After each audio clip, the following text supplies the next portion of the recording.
bienvenue. On vous cède la parole. Merci beaucoup.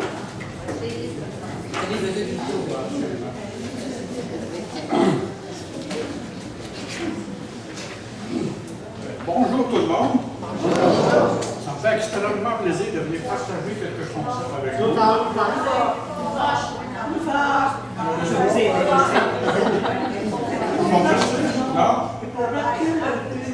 1, 2, 3. 1, 2, 3. 4, 5, 6. 8, 9, 10. 1, 2, 3. 4. Oh, il y a quelque chose qui s'en vient, là. Ça s'est rendu, là? Oui.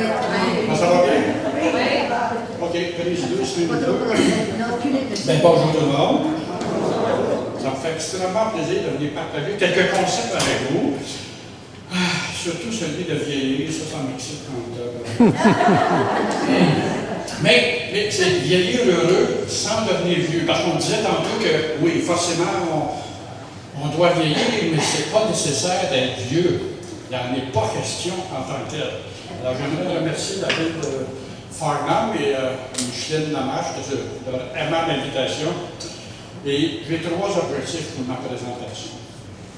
Un, c'est de passer un agréable moment avec vous. Ça, c'est déjà débuté. On va présenter à plusieurs personnes. Et vous êtes vraiment un beau public. Vraiment un beau public. Deuxième objectif, c'est de partager un truc infaillible. Infaillible, sinon on va remettre de 75 $, ça va coûter un peu. On va faire problème avec ça. Pour accepter la vie plus facilement et pour être capable d'en rire sans devenir vieux. Et ça, c'est garanti, c'est un truc infaillible. Et finalement, vous partagez le secret de vieillir heureux sans devenir vieux, parce qu'effectivement, il y en a un secret.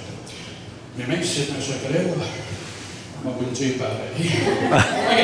Mais avant de débuter, il y a un petit conditionnement physique. D'ailleurs, ceux qui me connaissent le savent. Donne la main à ceux qui me connaissent.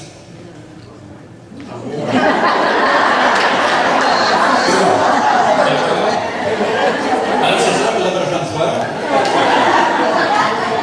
Alors, avez-vous un truc pour rester éveillé durant une conférence, même si le conférencier est dynamique, même si le sujet est intéressant, avez-vous un truc pour rester éveillé? Moi, j'en ai un à vous proposer. Il s'agit tout simplement d'utiliser votre axis. L'axis, c'est la deuxième vertèbre à la base du cou, c'est la vertèbre des pendus, c'est la vertèbre qui vous permet de faire ça comme ça. Alors, quand vous êtes d'accord avec ce que je m'en viens partager, pour rester éveillé et vous empêcher de tomber endormi sur votre voisin qui vous avez oublié de lui, vous avez juste à prendre votre axis et, pédagogiquement parlant, vous allez en retenir davantage. Alors, je compte jusqu'à 3. Ben, mon père m'a enseigné. Alors, je compte jusqu'à 3 pour on enseigne nos axis. 1, 2, 3, c'est ça.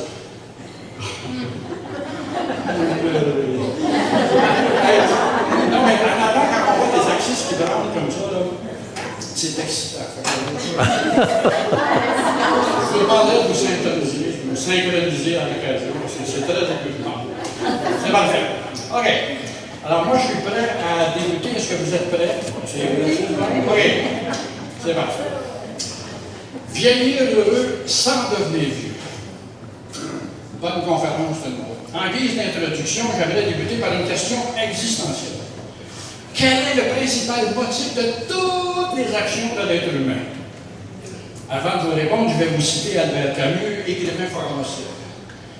Les êtres humains meurent et ne sont pas heureux. Je ne suis pas d'accord. Le principal motif de toutes nos actions, c'est celui du bonheur. Et il a été démontré scientifiquement, moi je suis un scientifique, dans Vieillir, bien vieillir pour les nuls, que le bonheur est plus facile après 50 ans. Êtes-vous d'accord avec ça? Là, vous êtes supposé oui. Il a été démontré dans plusieurs pays en 2012, ainsi de suite, qu'effectivement, à partir de 50 ans, c'est plus pareil. La vie change, notre perception change. C'est plus pareil. C'est moins compliqué en tant que tel, si on n'est pas malade. Évidemment, c'est la maladie qui garde la santé. Mais là, on dit, ouais, mais là, moi j'en connais des gens passés 50 ans et ils ne sont pas heureux. Là. Tu dis, il leur manque là-dessus quelque chose, mais ça va être la partie sérieuse de la conférence pour les 2 prochaines minutes. Nous autres, en Amérique du Nord, si on n'est pas heureux, c'est pas parce que tout va mal, Si on a juste à penser à Russie, l'Ukraine, les tremblements de terre, et ainsi de suite, puis là tu dis, mais ceux qui ne sont pas heureux, là, est-ce qu'il leur manquerait quelque chose? Effectivement, ceux et celles qui ne sont pas heureux passés 50 ans et qui ne sont pas malades, oui, il leur manque quelque chose.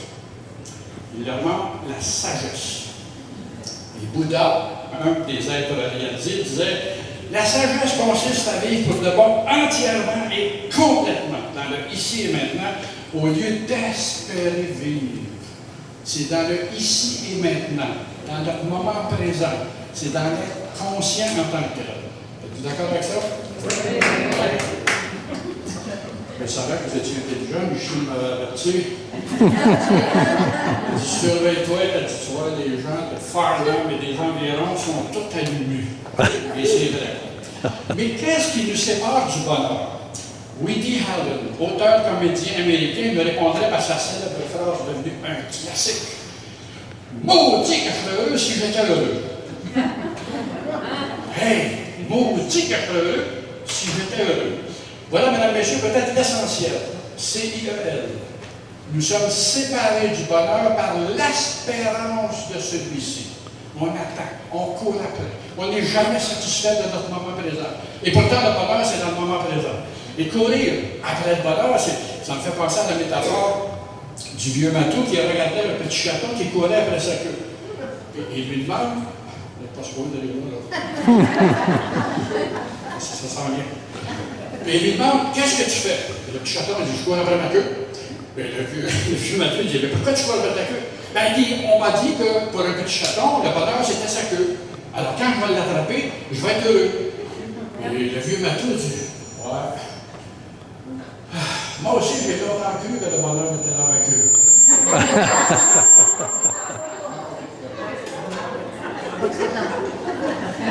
Moi aussi, j'ai longtemps cru que le bonheur était... Mais ça, c'est le vieux chaton qui parle. Hein?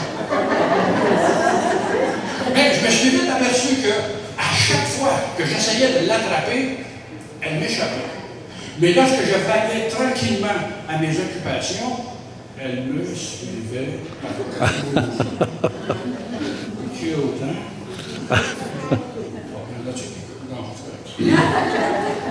On n'a pas le temps. Il reste 26 minutes pour moi. En fait, une partie du bonheur, c'est d'apprécier le caractère éphémère des choses. On pourrait dire, tout est éphémère.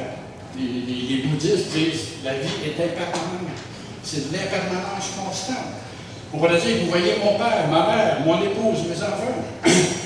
Toutes les personnes que j'aime vont effectivement un jour me quitter. Alors maintenant, dans mon moment présent, ici et maintenant, j'apprécie leur présence. Je les embrasse. Le bonheur, c'est d'être content dans notre moment présent. Et ça, être content dans notre moment présent, je l'ai entendu de mes propres oreilles. Oui, merci. La gosse marche. Je l'ai entendu dans mes propres oreilles. Maudit que je serais heureux si j'étais occupé. Si j'étais utile à une autre cause. Maudit que je serais heureux.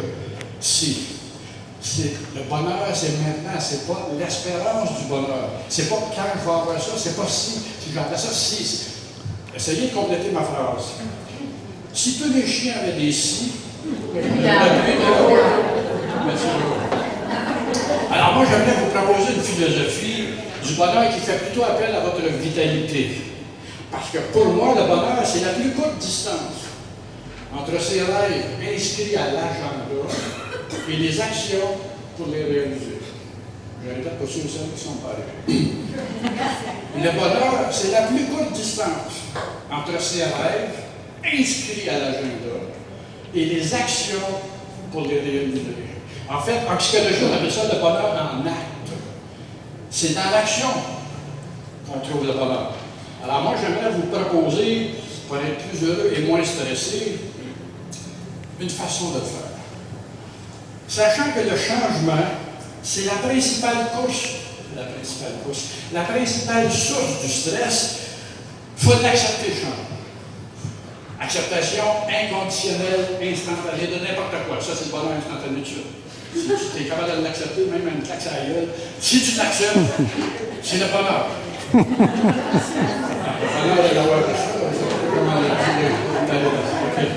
Mais c'est d'accepter, mais c'est pas toujours facile d'accepter. Mais c'est pas toujours facile d'accepter des affaires de fun positives. C'est l'histoire de Nicole et Gérard. Gérard est guéri du cancer très avancé. Nicole vérifie son 6,49, elle vient de gagner 6 millions. Tu commences, voilà. Ah non, c'est ça mon Gérard, il va me péter les mains. Tu peux pas les mains, je sais pas. À peine Robert, le médecin de famille, depuis des décennies, elle dit Robert, tu connais l'état de santé de mon Gérard? Il dit oui. Elle dit écoute, je viens de gagner 6 millions. Je sais pas comment l'avertir, comment il dit. Elle dit tu peux-tu m'aider? Robert dit écoute, on est amis, ça fait tellement longtemps. Il dit oui, il dit écoute, c'est une vieille histoire. Il dit ok, il dit samedi prochain, je vais l'amener au Forum de Montréal. Puis il dit, quand je vais juger le moment opportun, il dit, je vais lui passer ça dans la conversation. Oh, elle dit, merci. Merci beaucoup. Alors, le samedi d'après, à la fin de la deuxième période, c'était 24-1 pour le Canadien. Non, mais je l'ai dit, c'est une vieille histoire. 24-1 pour le Canadien. Fait que là, Robert, il dit, Gérard a dit, écoute, c'est pas vrai, là. Il dit, c'est juste une supposition. Il dit, supposons, tu gagnes 6 millions. Il dit, qu'est-ce que tu fais? Gérard dit, écoute, il dit, mais reste pas beaucoup d'amis. Il dit, toi, t'es mon meilleur ami, je t'en donne la moitié. T'as qu'à tomber à la mort.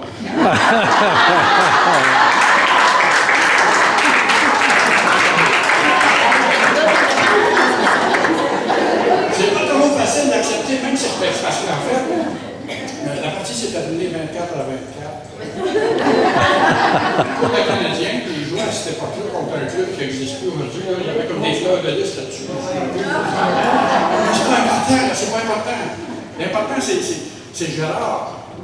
C'est des émotions. L'être humain, c'est qu'il faut apprendre à gérer nos émotions. Et les émotions trop positives, comme les émotions trop négatives, c'est dans les extrêmes que ça nous épuise et que ça nous stresse. Et lorsque ça nous stresse, ça diminue notre système immunitaire. Et lorsque notre système immunitaire est rabaissé, on est plus fragile aux maladies, aux virus, et ainsi de suite. Alors, moi, avant d'aller plus loin, avez-vous remarqué que dans notre monde actuel, si on ne fait pas attention, on est comme conditionné. On ne prend plus le temps de réfléchir, de penser ou quoi que ce soit. Là. La lumière est rouge, tu arrêtes. La lumière est verte, tu penses. La lumière est jaune, tu sais plus quoi faire. Moi, je pense que moi, mais là, on est conditionné à ces difficultés. On ne prend plus le temps d'essayer de comprendre les affaires. OK. Au lieu de vous faire une dissertation, on va vous faire vivre, c'est bien plus vite. C'est bien plus vite. OK. Libérez vos deux mains, j'en ai besoin pour 30 secondes. Faites juste suivre mes instructions, c'est pas compliqué. Installez votre main gauche ouverte au-dessus de votre tête comme ceci, sans vous décoiffer. Votre main droite, point fermé, à l'intérieur de votre main gauche. Je vais compter jusqu'à 3. Et à 3, je vais vous demander de pousser à l'aide de votre poing droit dans votre main gauche pour 8 secondes. Faites attention. 1, 2, 3, et on pousse pour 1, 2, 3, on force, 4, 5, on grimace, 6, 7, 7 et 1, 8. Reprenez vos deux mains, merci beaucoup de votre implication. On a juste de dire qu'on est tellement préoccupé, conditionné aujourd'hui qu'on ne prend pas le temps de réfléchir de quoi que ce soit. Alors, je vous aime quand même, là. Je vais recommencer l'exercice tout seul. Et voici ce que l'exercice aurait dû donner si vous aviez cherché à comprendre, mais je vous aime quand même. Et vous me corrigerez si ce n'est pas ça que je dis. Je vous ai demandé d'installer votre main gauche ouverte au-dessus de votre tête, comme ceci. Votre main droite, point fermé, à l'intérieur de votre main gauche. J'ai dit, je vais compter jusqu'à 3. Et à 3, je vais vous demander de pousser à l'aide de votre poing droit dans votre main gauche pour 8 secondes. Ça ressemble à ça? Oui. 1, 2, 3, et je pousse. Qu'est-ce qui vous a dit d'être laissé en équilibre, de faire une résistance en sens opposé?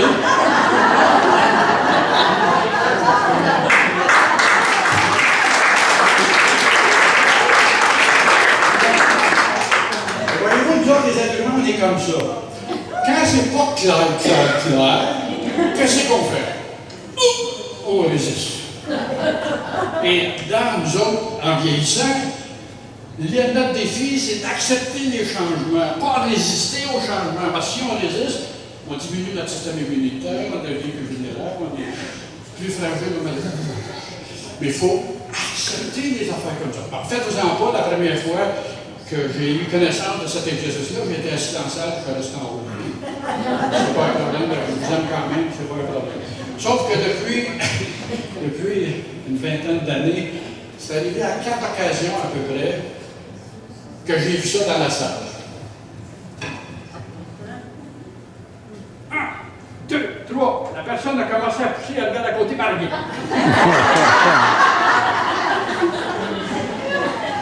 La personne, elle écoutait. J'ai dit pousser. Elle pousse, mais là, elle s'aperçoit qu'elle est toute seule à pousser. Là, ça se peut pas que je sois tout seul à avoir compris. Là. Ah ouais, on va faire comme tout le monde. On va faire comme les autres. Ah. Les études ont démontré qu'en dehors des stresseurs extérieurs, comme le bruit, la pollution, ainsi de suite, le stress est causé par la personne elle-même, par la rigidité de ses attitudes face au changement. Ah, vous venez de la comprendre?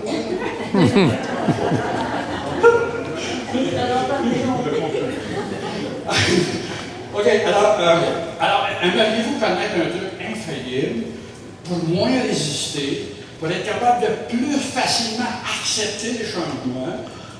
Et ça va vous aider à conserver votre énergie et à aller. Parce que j'aimerais connaître un truc infaillible pour vivre plus heureux. Est-ce que vous êtes oui, là? Pourquoi vous n'avez pas compris la question? Aimeriez-vous avoir un truc infaillible pour vivre plus heureux? Oui! Puisque vous insistez.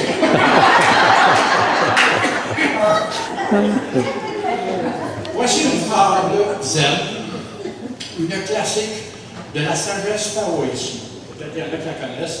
C'est la fable du vieux Chinois qui vivait en Chine depuis longtemps, lorsque la Chine était divisée en cantons et non en villes. Et le vieux Chinois avait un bœuf pour labourer la terre et son fils. Un beau matin, le vieux Chinois se lève, le bœuf est mort. Ah! Les gens du village m'ont dit « Ah, que la Providence est ingrate envers ce vieux Chinois. Son seul bœuf pour labourer la terre, il n'y a pas d'argent d'acheter d'autres, il ne peut pas manger. La vie est injuste. » Puis je suis là, non, laisse faire la justice là-dedans. Il dit les faits. Les faits, il dit on s'est levé, le bœuf est mort. Est-ce bien? Est-ce mal? Je ne sais pas. Je l'accepte sans tout comprendre. Le lendemain, un étalon sauvage est passé près de la maison et le fils l'a attrapé au dos. Oh! Les gens du village ont dit « Ah, que la Providence est bonne! Faire le bœuf, gagne le cheval, va pouvoir labourer, va pouvoir manger. Ah, la vie est bien faite. » Puis je dis « Laisse faire, la vie est bien faite. » Il dit « Les faits. Les faits, c'est l'étalon passé. Mon fils a attrapé au dos. Puis on l'accepte. Non, mais quand ça fait ton affaire, c'est plus facile à accepter. Ça donne comme ça. Malheureusement, 4 heures plus tard, le fils avait oublié de fermer l'enclos. Les talons ont pris la poudre d'escampette, puis les gens du village ont dit « Ah! Ça va de deux. » Mais là, tu joues au yo-yo avec les émotions du vieux, là, tu vas te faire péter. Père le bœuf, gagne le cheval, père le cheval. Voyons, non, la vie est mal faite. Puis je suis là, laisse faire ça. Il dit les faits, il dit la porte est à feu ouverte, la cheval est parti. Est-ce bien?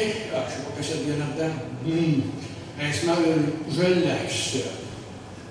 Et ce qu'on a su, c'est que la semaine d'avant, cet étalon sauvage avait conquis le cœur d'une belle jument et de ses 4 sœurs. Les 6 chevaux sont revenus, ont pénétré dans l'enclos, le fils a fermé l'enclos. Les gens du village ont dit « Hey, en haut, ça c'est de la discrimination. » Ça marche pas. Le vieux, il est riche. Nous autres, on n'a rien, là. Hey, la vie est mal faite. Le vieux Chinois dit « Laisse faire. Les faits. » Et je lui dis « J'en ai 6. Je l'accepte. » Le fils a voulu dompter les talons. Vraiment sauvage. À cheval dessus, les talons ont rué. Le fils est monté dans les airs, tombé, cassé la jambe. Les gens du village ont dit, ah, définitivement, la Providence s'acharne négativement sur le vieux chinois. Son seul fils pour l'aider à l'aborder, et pour lui dire, ah, jambe cassée. La vie mal faite. Le chinois laisse faire la vie mal faite. Il avait la Providence, peut-être qu'il est fait. Et il dit, cassé la jambe. Est-ce bien? Je ne sais pas ce qu'il y a de bien là-dedans. Ah, je l'accepte. La semaine d'après, le canton dans lequel il vivait déclare la guerre au canton voisin. Tous les fils sont appelés à aller à la guerre. Lui, il ne peut pas y aller. Les gens du village ont dit, hey, là-haut, ça c'est de la discrimination. Nous autres, nos fils ne sont pas malades, ils n'ont pas un cassé, ils sont obligés d'aller à la guerre. On ne sait pas s'ils vont revenir. Mais ce gars, lui, il va garder le sien à rendre cassé. Et la vie est très riche. Puis je me laisse faire la justice. Il ne peut pas y aller. Je l'accepte.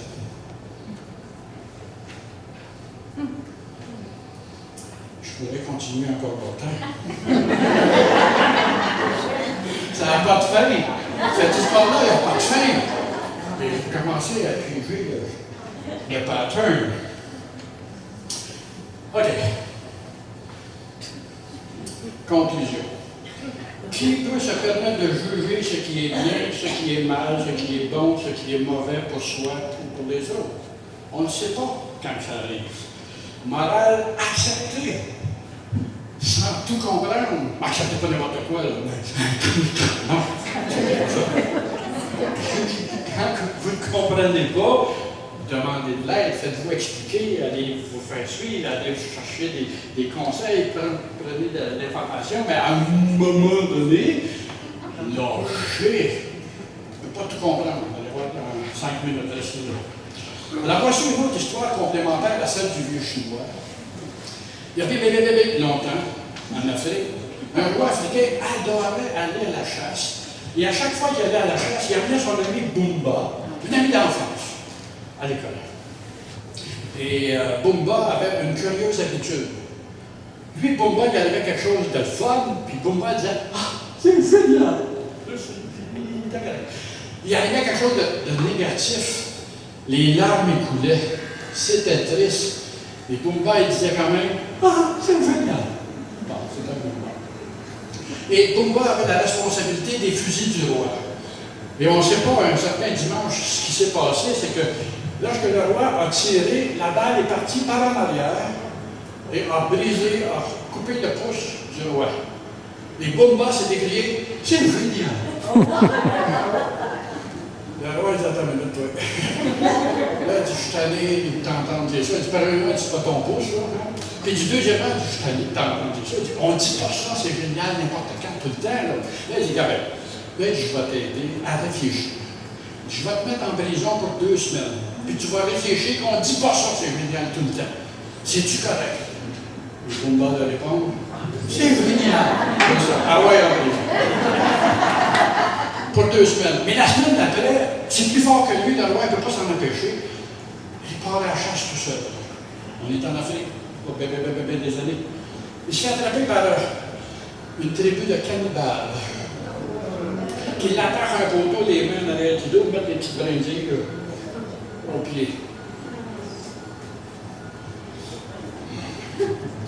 Le grand sorcier sort de la tente et il vient faire l'inspection du roi africain. Il est attaché au poteau. Il convoque la tribu. Puis il leur dit tel quel. Je ne vous mens pas, c'est ça qu'il leur a dit. Là.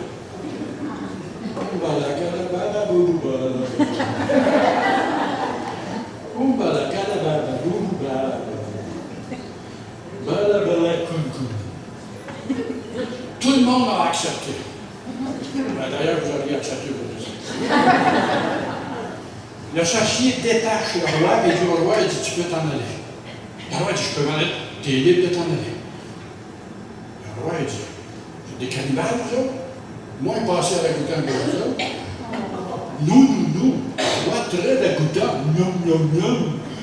Mais nous, on a une croyance dans la tribu que si on mange quelqu'un dont il lui manque un morceau, on va perdre le même morceau.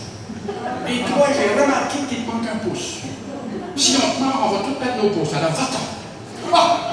Et le roi s'est écrié, mais c'est génial.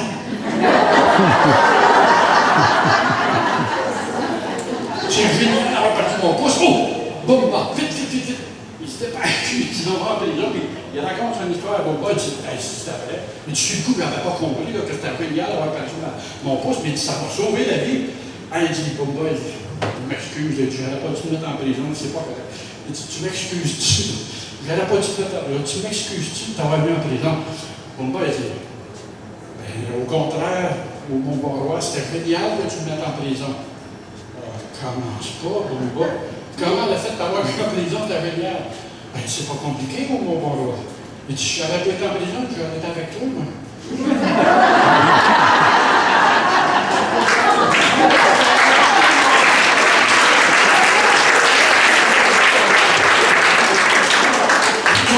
Moi, il me manque rien que dans la banque.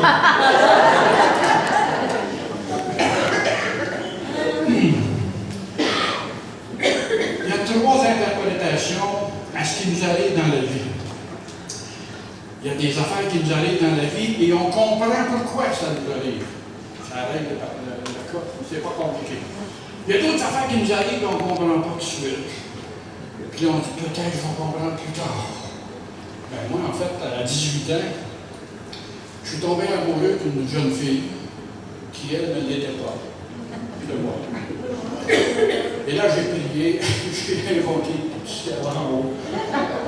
Ils n'ont rien compris, le message ne s'est pas rendu. Je ne sais pas trop, ça n'a pas marché. Mais je l'ai revu 40 ans plus tard. Et j'étais content que ça n'ait pas marché.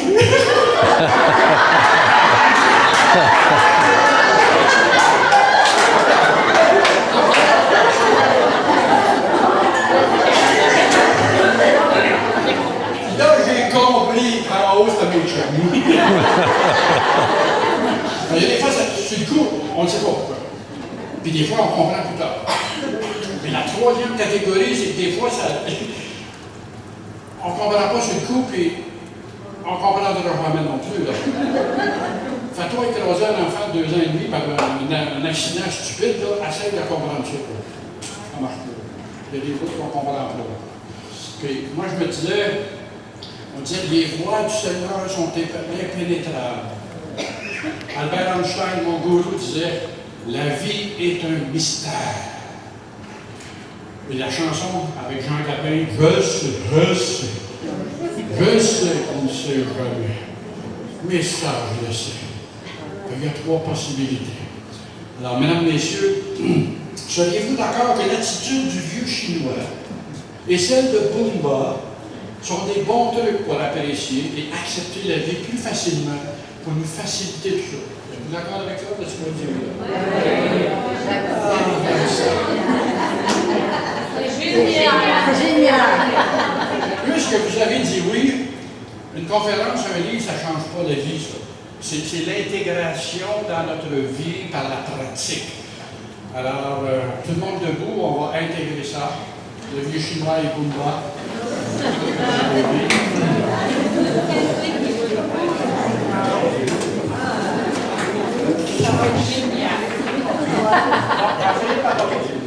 Placez-vous les pieds en parallèle, la largeur des épaules, les genoux fléchis. Installez les 2 mains à la hauteur des épaules. Avec la main gauche, vous faites un petit cercle dans le sens inverse des aiguilles d'une montre. Un petit cercle dans le sens inverse des aiguilles d'une montre. Avec la main droite, une à la fois. Avec la main droite, vous faites un cercle dans le sens des aiguilles d'une montre. OK? Faites juste la suite. Un petit coup à gauche, un petit coup à droite. On penche en croisant les mains. On relève en décroisant. Jusqu'en haut. On descend. Et on offre. OK. On commence avec les paroles. Vous répétez. Est-ce bien? Est-ce bien? Est-ce mal? Est-ce mal? C'est beau. C'est parfait. Tout à fait. Je l'accepte sans comprendre. Je l'accepte sans comprendre. C'est génial. C'est génial! Est-ce mal? C'est beau. C'est parfait. Je l'accepte. C'est génial. Une dernière fois tout seul. quatrième.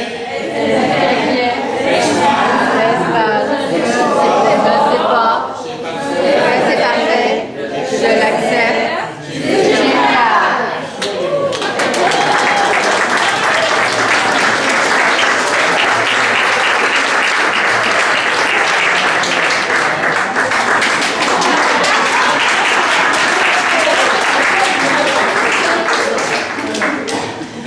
Merci beaucoup, vous avez été génial. Il ne faut pas prendre la vie toute au sérieux. De toute façon, on n'en sort pas vivant. Vaut mieux en profiter ici et maintenant, tout de suite. La vie à la retraite est une recherche d'équilibre, de sérénité et d'épanouissement. Un vieux pommier ne donne pas de vieilles pommes. Ce qui est vrai pour le pommier, il est vrai pour l'être humain aussi. On affirme tout d'abord que vieillir est un processus naturel et non une pathologie. Ce n'est pas une maladie de vieillir, c'est naturel. À quel âge devient-on vieux? La réponse dépend de l'attitude de chacun face à la vie. On a l'âge de son cœur, de ses horizons, de ses amours et surtout de ses rêves inscrits à l'agenda. Ne t'occupe pas de tes années, elles ne s'occuperont pas de toi. Ne donne pas des années à ta vie, donne de la vie à tes années. Mais nous, les hommes, c'est facile de savoir quand est-ce qu'on vieillit.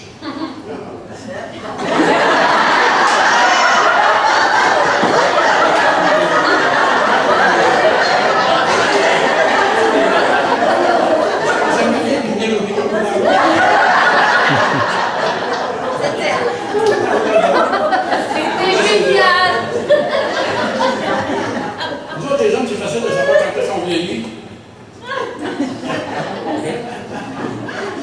C'est quand ta femme te dit, chérie, montons à notre chambre faire l'amour, et tu réponds, chérie, je ne peux pas faire les deux.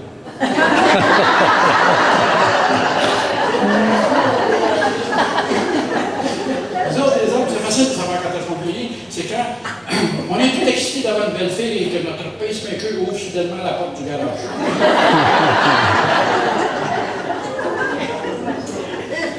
Mais quel est le plus bel âge? C'est l'âge que tu as. Pas d'hier puis pas de demain.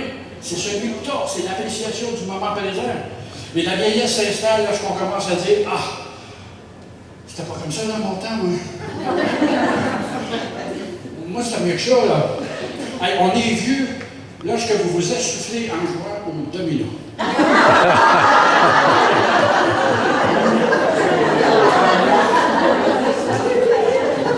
On est vieux après avoir grimpé en haut d'une échelle pour se rendre compte qu'on est sur le mauvais mur.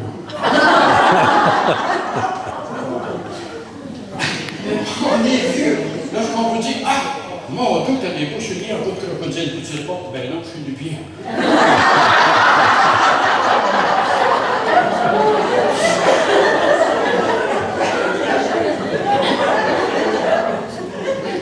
On est vu lorsque votre rubrique favorite dans le journal est « C'était il y a 50 ans » ou la section nécrologique. Bon, t'as qui le tour, on va dire. Ben, nous autres, les hommes, c'est facile de savoir quand est-ce qu'on vieillit. Nous autres, c'est quand nos baladeurs changent de place. Mais les femmes, c'est plus difficile de savoir quand est-ce que vous vieillissez. Parce que moi, j'ai lu quelque part que la femme passe par 7 âges différents. Bébé, gamine, adolescente, jeune femme, jeune femme, jeune femme et jeune femme.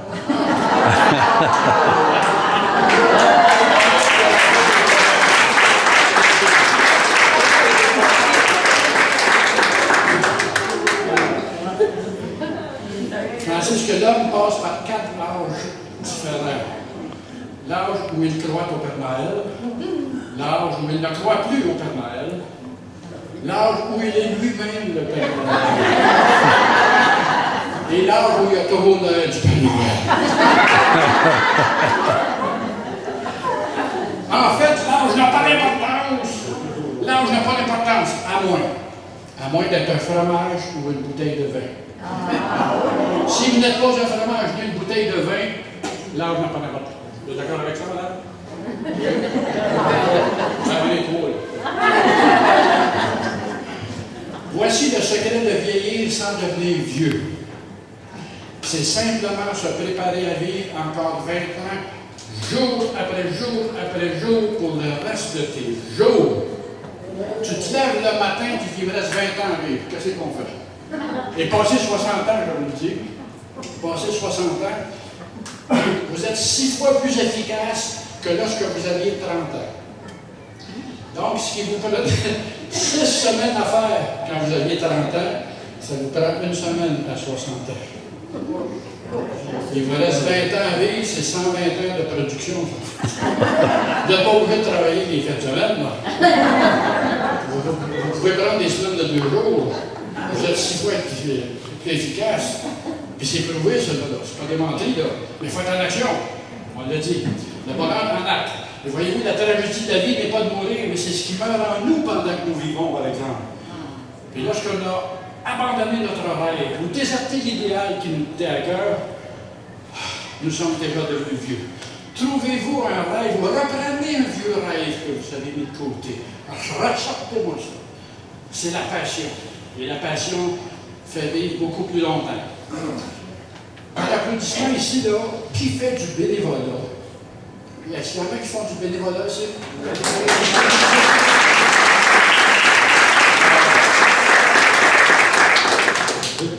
3 coups de chapeau.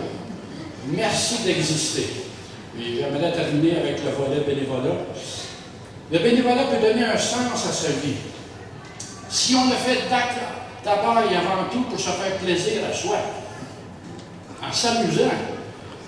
Le faire pour se faire plaisir, cela me fait penser à une métaphore, celle des petites bougies qui assistaient à un colloque sur la luminosité. Toutes les petites bougies participantes étaient éteintes. Et l'une d'elles, de la salle, commença à s'ennuyer sérieusement en écoutant les exposés de tous les gros cierges également éteints qui prenaient la parole en tenant la vedette sur le podium. Elle sortit dans le corridor et rencontra une petite bougie qui était allumée. Et elle lui demanda avec admiration, « Mais comment tu fais pour t'allumer? »« Quelqu'un m'a allumé. »« Ah, comme je voudrais être allumé moi aussi. »« Ah, c'est facile, frappe-toi sur moi. » Une fois allumée, à son tour, la petite bougie la remercia et lui demanda avant de quitter, « Mais comment fais-tu pour continuer encore à aimer et à éclairer les êtres humains lorsqu'on voit comment ils sont méchants entre eux? » Rien qu'à écouter la commission Charbonneau, les enveloppes de l'intimidation. Mais comment fais-tu pour continuer à les aimer quand même, les êtres humains? Ah, tu sais, il y a longtemps que j'ai décidé de ne plus m'occuper de savoir comment ils sont, de ne plus les juger, de les accepter tels qu'ils sont. C'est tout. Que les humains m'apprécient ou non, ça m'est égal. Je continue à les aimer parce que cela me fait du bien à moi. Du bien de répandre ma chaleur et mon amour, je le fais pour moi. La petite bougie nouvellement allumée retourna dans la salle du colloque où sa voisine se frotta contre elle. Au bout d'un certain temps, toutes les petites bougies furent allumées. Et tous les beaux discours sur la luminosité et la lumière devinrent sans objet et cessèrent d'eux-mêmes. Mesdames, Messieurs, si vous êtes le moindrement allumé, et ça c'est vrai, vous l'êtes, ne restez pas seul dans votre coin. Allez partager votre lumière avec amour. Les bénévoles, vous êtes des gens d'action. Mais avant d'être des gens d'action, vous êtes des gens d'amour en action. Et ça, chapeau, chapeau, chapeau. C'est ce que reflète la pensée de mon gourou Albert Einstein. C'est le devoir de chaque homme et de chaque femme de redonner au monde autant de ce qu'il a reçu.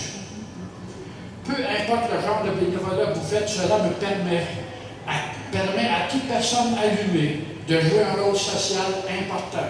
Et on parlait tantôt des aidants. C'est carrément ça. C'est merveilleux. Très bonne présentation en passant. Le bénévolat est d'abord et avant tout une activité de cœur, avant d'être une activité de raison. C'est un rayon de soleil qui illumine les pauvres, des déshérités, des malades, des aînés de nos sociétés. Mais les principales raisons de faire du bénévolat sont aider les autres, se vouer à une noble cause, mettre ses compétences et expériences au profit ou en acquérir de nouvelles, parce qu'on appelle de nouvelles affaires. Se sentir utile, ça c'est valorisant. Se réaliser, s'épanouir, se faire des nouveaux amis, par sentiment de devoir religieux ou par solidarité envers les personnes souffrantes. Et pour les retraités, occuper leur temps libre, donner un sens à leur vie, c'est la psychologie du bonheur en acte, c'est par l'action. Puis le rôle du bénévole en est un de complémentarité aux divers professionnels de la santé. Les bénévoles, votre rôle est principalement humain. On croit souvent à tort que le bénévole accomplit un travail de cheap labor. Hey, wow, c'est pas vrai. Le ou la bénévole exécute des tâches importantes, surtout au niveau des relations humaines, que ce soit les professionnels, parce que les professionnels ne prennent pas toujours le temps ou n'ont pas le temps, peu importe. En plus, à l'occasion, il y a des bénévoles qui deviennent des compagnons de l'autre. On appelle ça des accompagnateurs. Et même des confidents, en aidant vos semblables à exprimer leur douleur et leur souffrance. Wow! Quelle noble tâche! Et pour moi, c'est bien personnel, le plus beau cadeau que vous pouvez offrir à une autre personne en souffrance, en eau trouble, c'est votre appareil empathique. C'est empathique aussi, mais empathique aussi, en tant que tel. Charles. Alors, peu importe ceux qui font du bénévolat, j'aimerais ça qu'on les applaudisse. Applaudissez le bénévolat.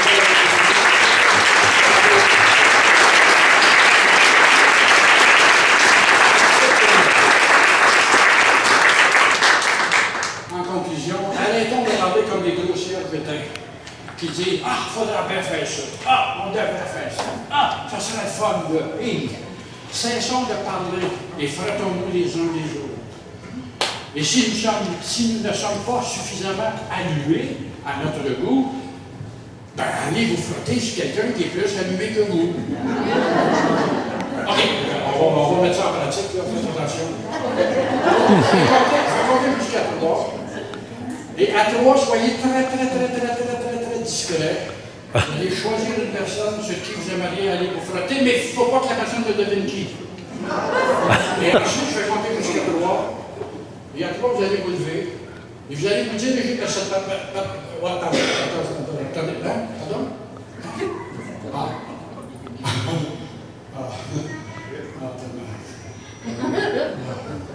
Vous n'aurez pas le temps.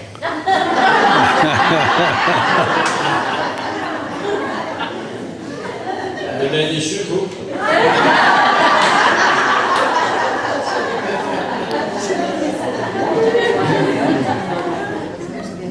Comment vieillir heureux tout en s'amusant? Voici une approche très efficace. C'est l'action. Comme par exemple, si vous ne savez pas quoi faire, faites du bénévolat. Commencez par ça. Vous allez voir, ça va vous valoriser. Et il est démontré scientifiquement parlant que ceux qui font du bénévolat de cœur rajeunissent 7 ans de moins que leur personne équivalente. Parce que quand tu fais du bénévolat, tu es occupé à t'occuper des autres, tu as moins de temps de penser à tes bobos à toi. Et là, ça va plus vite. Et tu vieillis moins vite en tant que tel. Alors, remarque, il me reste 2 pages. Il reste des minutes, OK. 3 pages. Non, mais c'est bon, il s'en met, c'est des jokes, ça va. OK. Puis, quand vous faites du bénévolat, vous allez être obligé de vous dépasser, faire des affaires que vous n'avez jamais faites, raconter des personnes que vous avez jamais rencontrées, c'est beau, mais il ne faut pas avoir peur. En fait, il ne faut pas avoir peur de se jeter à l'eau. C'est surtout là qu'on apprend à nager. Et comme disait l'autre, vaut mieux mourir usé que de mourir rouillé. Il y a une vieille fille de Saint-Eustache qui disait oui, c'est vrai. Vaut mieux mourir usé que de mourir rouillé et non utilisé. Ça, c'était sa façon à elle. Conseil de 2 pages. Conseil d'Agatha Christie.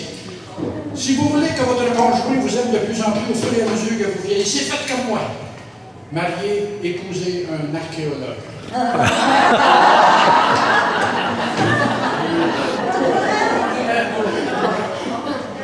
Remarque de gens déjà à la retraite. Un pessimiste vraiment pessimiste. Ah, je me sens tellement vieux que lorsque je parcours le cimetière, j'ai l'impression de visiter des appartements.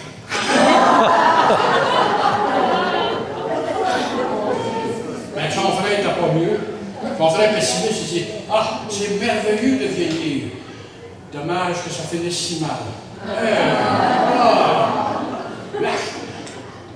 Vous ne devriez jamais enlever vos dents en tirant la chasse d'eau. » J'ai une femme de 72 ans. Et en pré-conclusion, j'ai de très bonnes nouvelles pour tous les bénévoles sans exception. Et ça, c'est lorsqu'on fait du bénévolat, là, ça nous rend heureux, peu importe notre âge. J'en ai fait des centres d'action bénévole où il y avait des 12 ans, des 14 ans. Ça rend heureux. N'importe qui fait du bénévolat, automatiquement, va être heureux. Vous allez vivre plus longtemps. Et plusieurs études démontrent qu'il existe un lien certain entre la santé physique, mentale et le bonheur.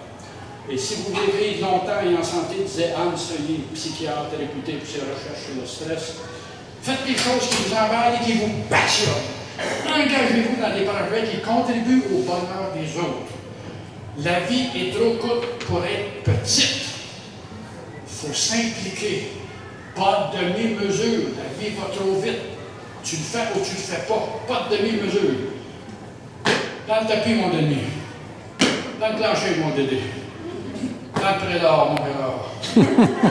Pourvu que ça spinne, ma Michel.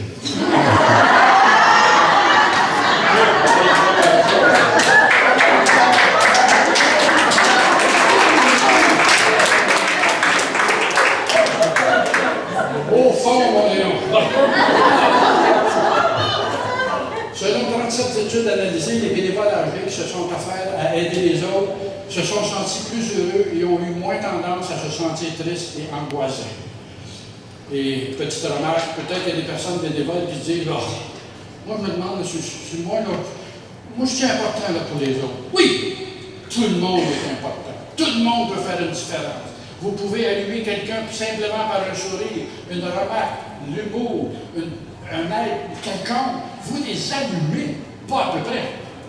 Et mon plus grand souhait serait que chaque personne allumée en allume seulement une autre. Et ainsi de suite. Afin que la planète tout entière soit allumée un jour et soit remplie d'amour. C'est ce que je nous souhaite. Juste avant de terminer pour venir, j'aimerais remercier la ville de Farnham et Micheline Lamarche de son aimable invitation. Et en conclusion, mesdames, messieurs, prenons la décision de vivre le bonheur en acte. Passons à l'action. Et si l'on devient ce que l'on pense, alors c'est en pensant vieux qu'on devient vieux. C'est en pensant jeune qu'on reste jeune plus longtemps. Moi, je ne suis pas vieux. Ça fait tout simplement plus longtemps que vous que je suis jeune.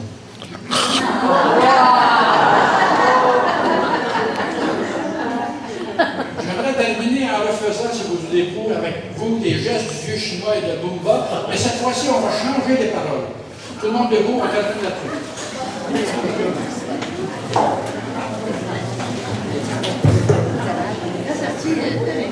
Les pieds parallèles dans les épaules, les genoux fléchis. Je vais le faire une première fois tout seul, et ensuite on va le faire parce qu'on change les paroles là. Le bénévolat est bien. Le bénévolat, c'est très bien. Devrais-je en faire? Je pense que oui. Oui pour ma qualité de vie. Oui pour ma longévité. Oui pour ma santé. Le bénévolat, c'est génial. OK. Là, c'est beau, même. Vous répétez. Le bénévolat est bien. Le bénévolat, c'est très bien. Le bénévolat, c'est très bien. Devrais-je en faire? Je pense que oui. Je pense que oui. Oui pour ma qualité de vie. Oui pour ma qualité de vie. Oui pour ma longévité. Oui pour ma longévité. Oui pour ma santé. Oui pour ma santé. Le bénévolat, c'est génial. Merci beaucoup.